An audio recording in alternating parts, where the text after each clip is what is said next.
I've been involved with many different jobs over my life, but there was something else calling me. Yes, in 1992 I went to the Gambia with my family.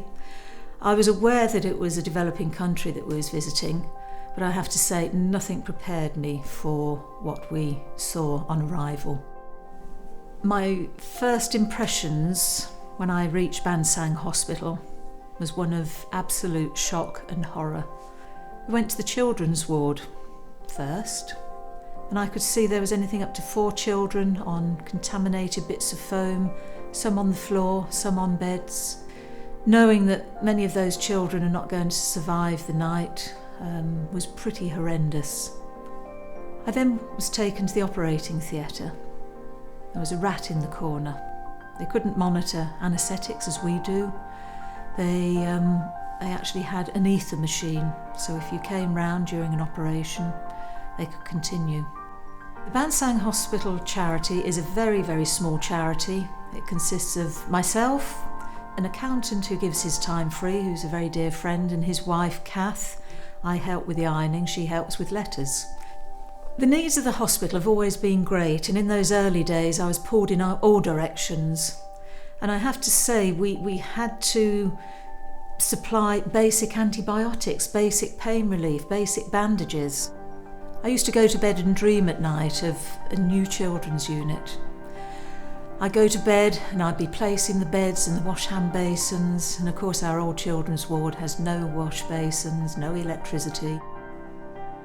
And the day we opened the children's unit, I remember it very well. It was June, we had tropical rains, the water was pouring into the old children's ward, and we made the decision to move the children in at night.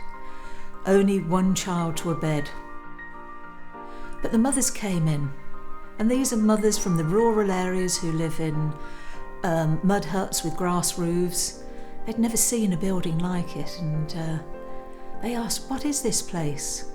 And when they was told that this is the new children's ward, and this is a place that's going to give hope and healing for their children, they danced, they clapped, and we had a wonderful party that first evening.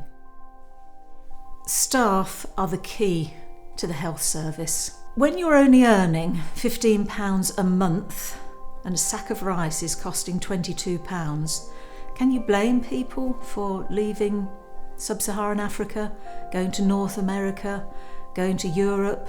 You can't. And I was thinking the Western way, that the most important thing to them would be money. Money so that they can send their children to school, money so that they can have a better diet and housing. But the top of the list was respect. What they wanted was somebody to put their arms around them and say, "You're doing a good job." But what we really want to do is retain staff who live and have their families in Bansang. The family unit is very, very important to the staff, and the fact that they can live and work in a good environment is making all the difference. I think everybody, every child, at some stage in their life as they mature, every person should go and experience Africa. You will learn so much, and you will come back and your values will be completely different. When I first opened the letter saying that I'd been awarded an Honorary Fellowship, I couldn't believe it. I just have to say that it is a huge privilege and a great, great honour, and my family are all very proud. For the graduates today, you have a huge advantage over me. You have that medical background. You've had this wonderful university where you've been studying.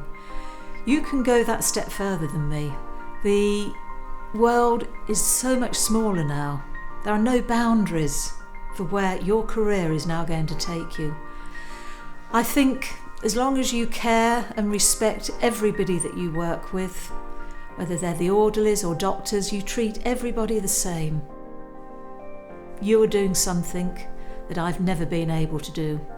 And there are times when I've felt so desperate in Bansang that I haven't been able to have the skills that you have today. So I wish you all the very, very best in the future.